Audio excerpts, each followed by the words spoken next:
Saturday of the second week of Lent. A reading from the book of the prophet Micah. Shepherd your people with your staff, the flock of your inheritance that dwells apart in a woodland in the midst of Carmel. Let them feed in Bashan and Gilead as in the days of old. As in the days when you came from the land of Egypt, show us wonderful signs. Who is there like you, the God who removes guilt and pardons sin for the remnant of his inheritance, who does not persist in anger forever, but delights rather in clemency, and will again have compassion on us, treading underfoot our guilt. You will cast into the depths of the sea all our sins. You will show faithfulness to Jacob and grace to Abraham, as you have sworn to our fathers from days of old. The word of the Lord. The response is, "The Lord is kind and merciful. Bless the Lord, O my soul, and all my being, bless his holy name. Bless the Lord, O my soul, and forget not all his benefits. The Lord is kind and merciful. He pardons all your iniquities. He heals all your ills. He redeems your life from destruction. He crowns you with kindness and compassion. The Lord is kind and merciful. He will not always chide, nor does he keep his wrath forever.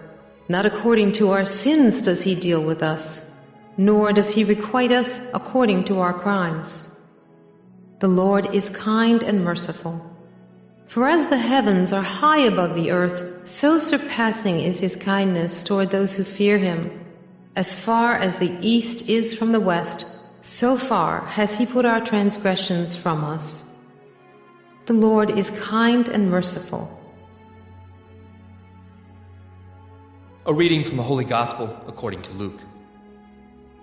Tax collectors and sinners were all drawing near to listen to Jesus.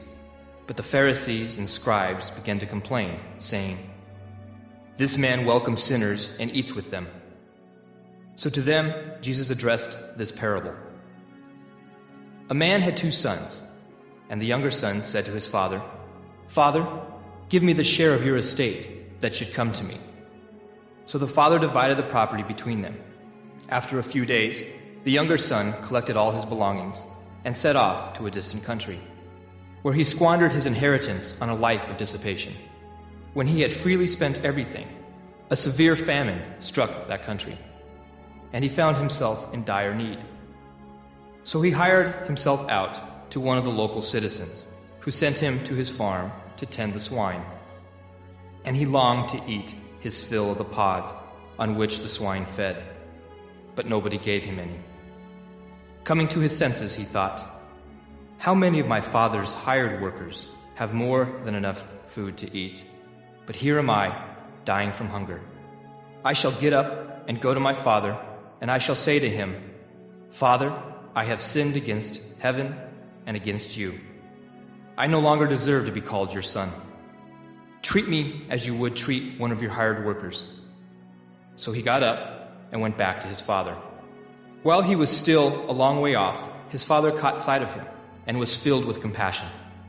He ran to his son, embraced him, and kissed him. His son said to him, 'Father, I have sinned against heaven and against you. I no longer deserve to be called your son.' But his father ordered his servants, 'Quickly, bring the finest robe and put it on him. Put a ring on his finger and sandals on his feet. Take the fattened calf and slaughter it. Then let us celebrate with a feast, because this son of mine was dead and has come to life again. He was lost and has been found.' Then the celebration began. Now the older son had been out in the field, and, on his way back, as he neared the house, he heard the sound of music and dancing. He called one of the servants and asked what this might mean. The servant said to him, 'Your brother has returned, and your father has slaughtered the fattened calf, because he has him back safe and sound.'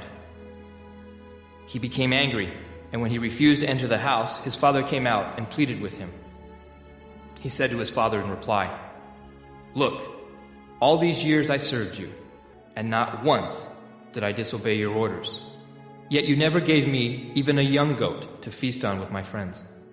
But when your son returns, who swallowed up your property with prostitutes, for him you slaughtered the fattened calf." He said to him, "My son, you are here with me always. Everything I have is yours. But now we must celebrate and rejoice, because your brother was dead and has come to life again. He was lost and has been found." The Gospel of the Lord.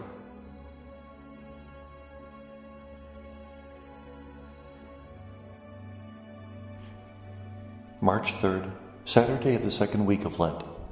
The first reading comes from Micah 7, 14 to 15 and 18 to 20. We hear that the people of Israel will be shepherded, will be cared for, and in fact they're going to be fed in Bashan and Gilead. Now those were territories on the other side of the Jordan, which had long since been conquered by the pagans. God is going to restore the people again, as in the days that they came from Egypt, that he will perform wonderful signs. And the greatest sign of all is that he will forgive his people. He'll show them mercy even though they don't deserve it. He'll cast their sins into the depths of the sea. The place farthest away from us is where our sins will be stored, because God doesn't want to remember them anymore. We see that same idea of the mercy of God in Luke 15, 1 to 3 and 11 to 32. This is the story of the prodigal son. Now, a lot of commentators say that the story should really be titled The Prodigal Father, because prodigal actually means generous, good, and it's the father who shows that generosity. A younger son asks for his inheritance, which itself is a terrible thing to do, because by asking for the inheritance, it's as good as him saying that he wishes his father were dead. The father gives him the inheritance, he goes off and squanders it, till the point where he's feeding swine, unclean animals, and he wishes that he could eat what they were eating. He decides to go back to his father and apologize. And the father is waiting for him on a hillside. Now it's interesting, because if the father were a good Jewish father, he would have had his son put to death. That's what the law says. An disobedient son is to be put to death. And even if he's not a great father, he would at least wait in the house and let his son come kowtowing to him, asking for forgiveness. Instead, this father is waiting for his son. And when the son shows up, before the son says a word, he's already forgiven him. Why is the son coming back? Because he's hungry, not because he's sorry. He makes up a story of how he'll apologize to the father, just so he'll be accepted back into the good graces of his father. This is an important lesson, because sometimes when we go to confession, we don't know how sorry we really are for our sins. And the fact is, we're not sorry enough. If we were, we'd stop sinning. Yet God forgives us, because he realizes that if he forgives us when we're not fully sorry, we'll understand the meaning of mercy. Mercy is given to those who don't deserve it, but rather need it. And the father not only accepts his son back, but celebrates the fact that the son has returned. Now the older brother, who's been with the father the whole time, becomes a bit jealous and says, "You never gave me a kid goat to celebrate with my friends, and I've been here the whole time." Father's response, "Of course you've been here. Everything I have has been yours. Why are you complaining?" Notice the older brother is just as much seeking reward from the father as the younger brother was. The older brother didn't serve the father because he wanted to be generous or good, but rather he wanted a good share of the father's inheritance. Very often we act as the older brother. When we see somebody forgiven and somebody blessed by God who doesn't seem to deserve it, we become jealous, as opposed to rejoicing in the goodness that God showers upon people. When we get to the pearly gates, if we see our worst enemy in the world going in before us, we should be grateful. We should be celebrating that fact. Because in fact, when the sinner turns back to God, his only reaction is one of joy. A child who had been lost has now been found. And may God bless us.